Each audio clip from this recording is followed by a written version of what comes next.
Bonjour, je suis absolument ravie et très heureuse de vous retrouver en ce nouvel office du dimanche. J'espère que la musique vous a plu et que ça vous a permis un peu de vous déhancher en ce bon dimanche. En cette fin d'année, il est d'humeur d'être un peu artiste. Et vu que LRH était un artiste, je vais vous conter quelques couplets qu'il a appelés les petits couplets de Dianétique. Et cela a été fait en 1952. Et les voici. Tout ce que tu peux saisir, tu peux le produire. Tout ce que tu peux par la vue connaître, tu peux l'être. Tout ce que tu auras éludé l'aura remporté. Tu peux toujours faire qu'une fois que tu as fait. Tout ce qui est travaillé n'est qu'esquiver. Tout ce que tu désires signifie expire. Si l'attrait vient à manquer, mets-toi à créer. Si un mouvement apparaît, serre-t'en pour triompher. Si tu ne mets pas à profit un mouvement, tu y perdras assurément. Si tout mouvement vers toi tu ne peux empêcher, c'est un péché. Si de toi le mouvement jaillit, le monde resplendit. Tu veux de la beauté? Que rayonne la beauté. Si le ton tend à baisser, le mouvement tu as encaissé.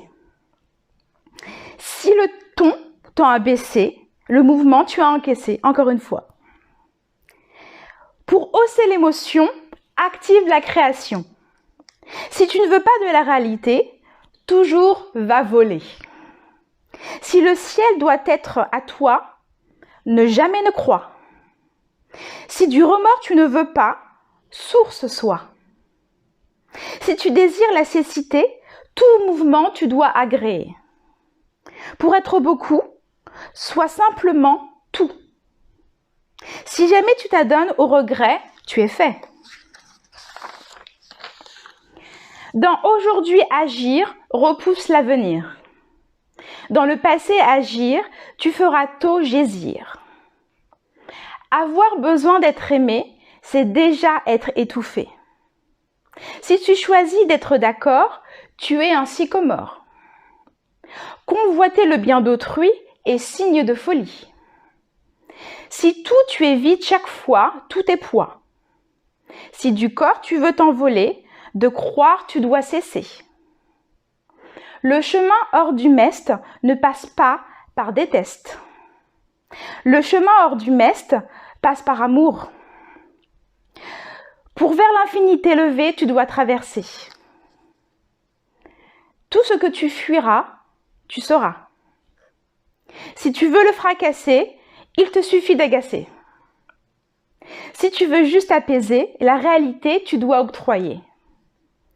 Toute chose qui peut entrer est un péché. Tout ce qui est cause attire à soi toute chose. Si tout est défait, c'est effet. Si les tons hauts ignorent le bas, plus éclatant le soleil luira. L'entêtat n'est que matière réduite en poussière. Si ton mest est rongé au mythe, c'est que ton cas est à la limite. Si en bon état se trouve ton mest, à aucun moment tu ne détestes. Si toute chose tu veux créer, dans le temps présent tu dois exister. Si parmi les pensées des autres tu frayes ta voix, finalement le temps présent tu rejoindras. Si être attaqué tu ne veux pas, ne recule pas. Si tout le mal tu veux détruire, mets-toi sans attendre à construire. Il est facile d'être, à moins de passer son temps à admettre. S'il te manque une donnée, tu n'as qu'à la créer. Les seuls inconnus sont dans la tête d'autres individus. Le véritable univers est un fourgon mortuaire. La juste façon d'être, c'est être. LRH.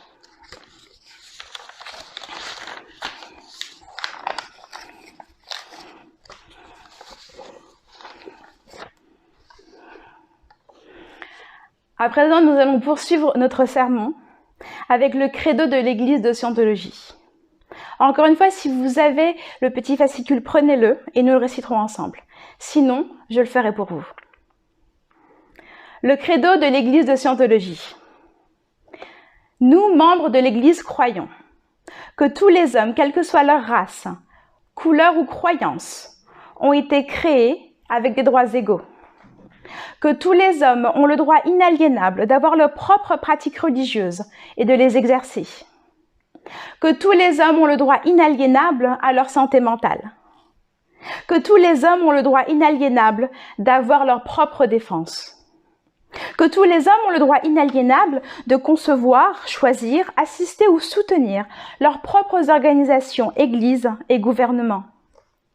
Que tous les hommes ont le droit inaliénable de penser librement, de parler librement, d'écrire librement leurs propres opinions et de se prononcer, d'écrire ou de s'élever contre les opinions des autres. Que tous les hommes ont le droit inaliénable de créer leur propre espèce. Que les âmes des hommes ont les droits des hommes. Que l'étude du mental et la guérison des maladies d'origine mentale ne devraient pas être séparées de la religion, ni tolérées dans les domaines non religieux. Et qu'aucun agent autre que Dieu n'a le pouvoir de suspendre ou de négliger ses droits de façon ouverte ou couverte.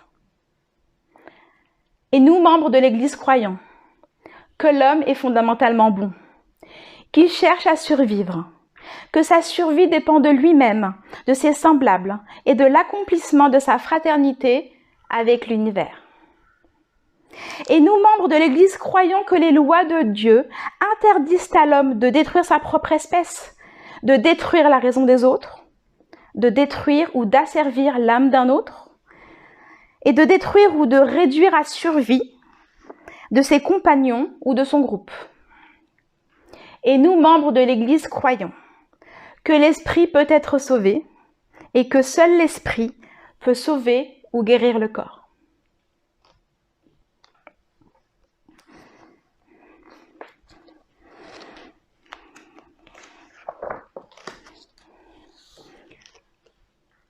À cela va s'ajouter l'intégrité personnelle.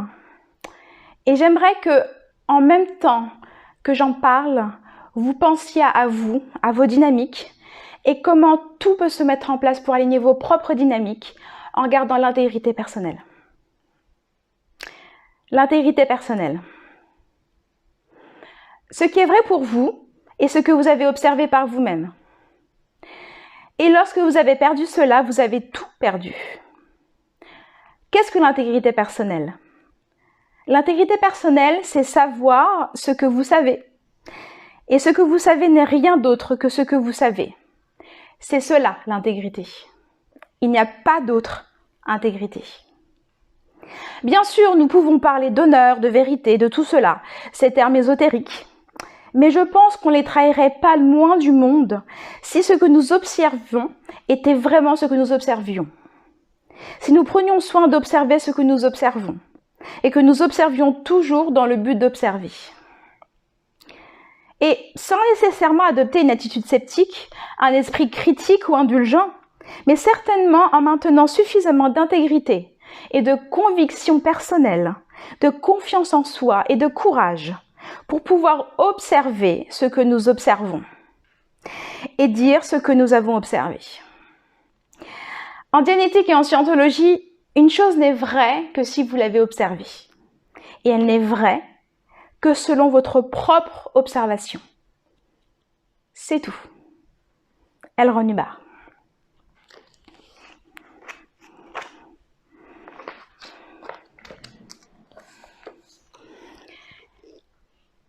Nous allons terminer cette année avec une donnée qui est très très importante en scientologie pour le bien-être de soi et de toutes ces dynamiques. Et le titre est « Qu'est-ce que la grandeur ?» Qu'est-ce que la grandeur ?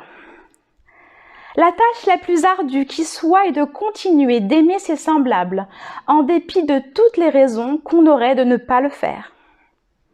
Et le véritable signe de santé mentale et de grandeur est de le faire.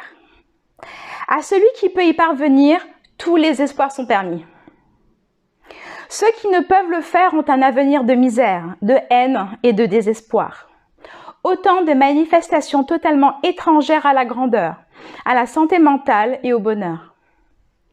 Le premier piège est de se laisser aller à la haine.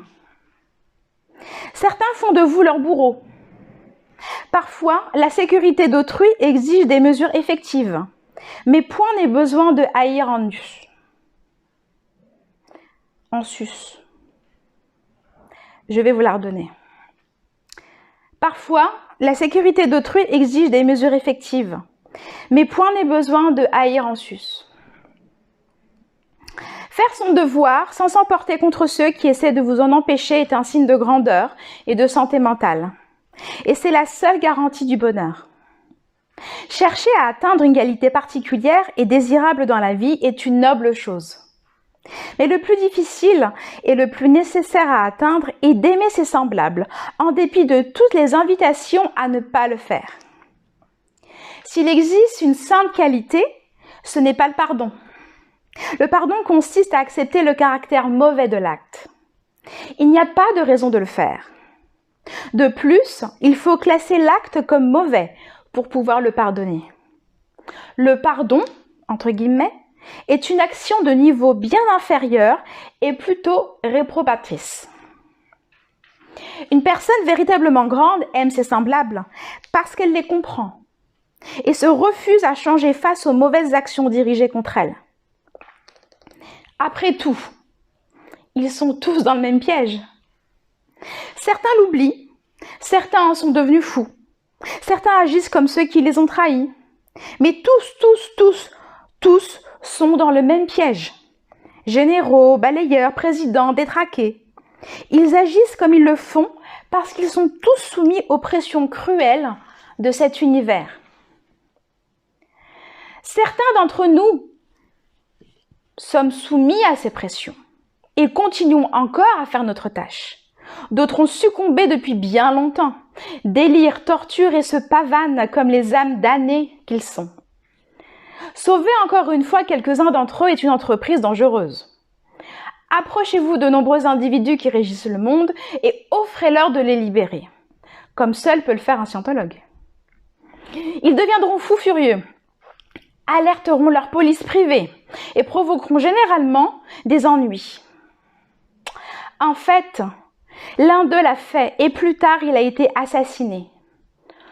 Non que nous l'ayons désiré, mais à cause de l'incompétence de ses proches.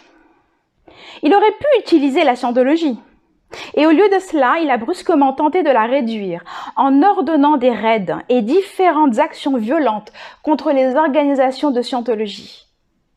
Qu'il fut tué alors n'a rien à voir avec nous, mais démontra seulement combien il était incompétent et mortel. Plus nous deviendrons forts, plus il nous sera facile d'offrir une aide ouverte et sans réserve.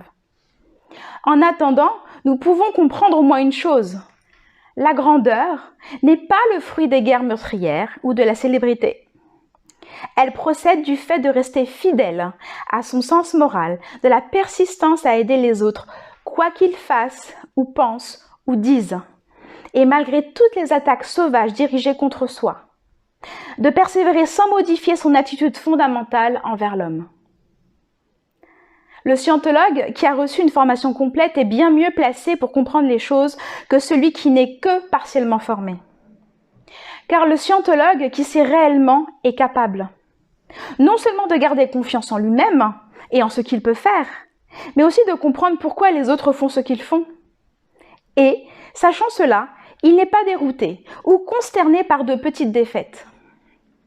À ce niveau, la vraie grandeur dépend d'une sagesse totale. Ils agissent comme ils le font, parce qu'ils sont ce qu'ils sont, des êtres pris au piège, écrasés sous un fardeau intolérable. Et s'ils ont perdu la raison, jusqu'à ordonner l'anéantissement de nations entières à cause d'interprétations incorrectes, on peut encore comprendre la raison de leurs actes et l'étendue de leur folie. Mais pourquoi ? Mais pourquoi changer et se mettre à haïr parce que d'autres se sont égarés et que leur sort leur est trop cruel à affronter ? Pourquoi ? Eh bien, la justice, la pitié, le pardon sont de peu d'importance à côté de l'aptitude à ne pas changer en dépit de la provocation ou des défis. On doit agir, on doit persévérer et on doit préserver l'ordre et le sens moral, mais se garder de la haine ou de la vengeance. Il est vrai que les êtres sont faibles et causent du tort. Si l'homme est fondamentalement bon, il lui arrive de mal agir. Il n'agit mal que lorsqu'il assure l'ordre et la sécurité d'autrui sous l'emprise de la haine, ou lorsque les mesures disciplinaires qu'il prend ne sont fondées que sur son propre désir de sécurité et ne tiennent pas compte d'autrui, ou lorsqu'il n'agit que par cruauté. Ne préserver aucun ordre du tout est un acte de démence. Il suffit de regarder les possessions et l'espace des fous pour s'en persuader. Les gens capables maintiennent le bon ordre. Quand la cruauté domine un peuple sous le couvert de discipline, ce peuple a reçu des leçons de haine et cette race est condamnée. La véritable leçon est d'apprendre à aimer. Qui veut traverser la vie sans égratignure doit apprendre cela. N'utilisez jamais ce qui vous est fait pour justifier la haine. Ne cherchez jamais vengeance. Cela demande une force réelle d'aimer l'homme. Et pour l'aimer, en dépit de toutes les invitations contraires, de toutes les provocations et de toutes les raisons de n'en rien faire. Le bonheur et la force ne persistent qu'en l'absence de haine. La haine mène au désastre. L'amour mène à la force. L'amour, en dépit de tout, est le secret de la grandeur. Et il se peut très bien que ce soit le plus grand secret de cet univers. La scientologie est le chemin qui mène à la sagesse et la grandeur. Où que vous soyez sur ce chemin, vous devriez lire « Qu'est-ce que la scientologie ?» Cela vous aidera à trouver votre prochaine étape et répondra à toute question que vous pourriez avoir.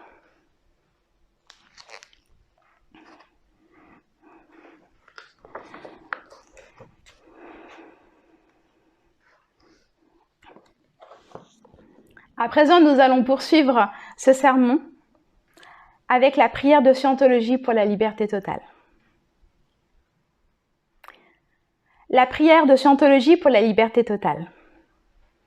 Puisse l'auteur de l'univers donner à chaque homme la possibilité de parvenir à la compréhension de sa nature spirituelle. Puisse notre conscience et notre compréhension de la vie s'agrandir, afin que tous puissions découvrir l'auteur de cet univers. Et puissent d'autres aussi atteindre cette compréhension qui mène à la liberté totale. En ce moment, nous pensons à ceux dont la liberté est menacée, à ceux qui ont souffert d'emprisonnement à cause de leurs croyances, à ceux qui ont été asservis ou martyrisés, et à tous ceux qui se font brutaliser, piéger ou attaquer. Nous prions pour que les droits de l'homme soient préservés, pour que les peuples puissent croire et pratiquer leur foi librement, afin qu'à nouveau la liberté règne dans notre pays. Libérés de la guerre et de la pauvreté et du besoin, libres d'être, libres de faire et libres d'avoir, libres d'utiliser et de comprendre le potentiel de l'homme, un potentiel d'origine et de nature divine, et libres de parvenir à cette compréhension et cette conscience qu'est la liberté totale. Dieu fasse qu'il en soit ainsi.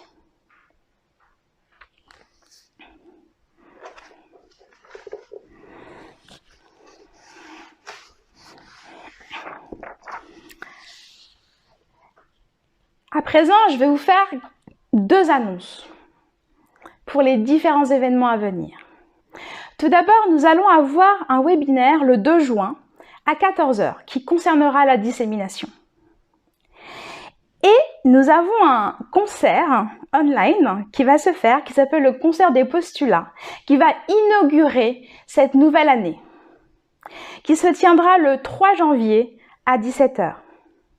Pour tout renseignement, veuillez vous renseigner aux administrateurs de l'office. Ils vous donneront toutes les données, les liens, toutes les questions, toutes les réponses que vous avez ou qu'ils auront seront de la partie.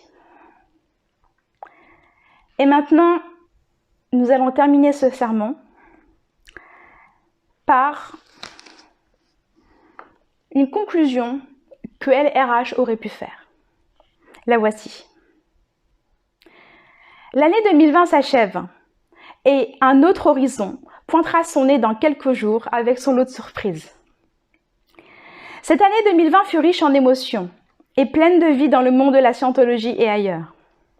Nous avons tous été témoins de la folie et l'hystérie de l'homme, mais aussi de sa bonté indéniable et de sa générosité à aider ses semblables. L'homme est fondamentalement bon et le restera. Cette phrase peut sembler limitée, mais non, nous pouvons y faire quelque chose pour que sa bonté transparaisse dans ses actions et notre société. Il suffit d'y insuffler l'espoir et mettre la donnée stable que l'on peut y faire quelque chose. Et nous entamerions sans doute juste le début d'une conversation sur le sujet de la génétique et de la scientologie. LRH dit que la chose incorrecte serait de ne pas parler de la génétique et de la scientologie et de ne pas l'utiliser. LRH. La seule chose qui va à l'encontre de la loi dans cet univers est de communiquer.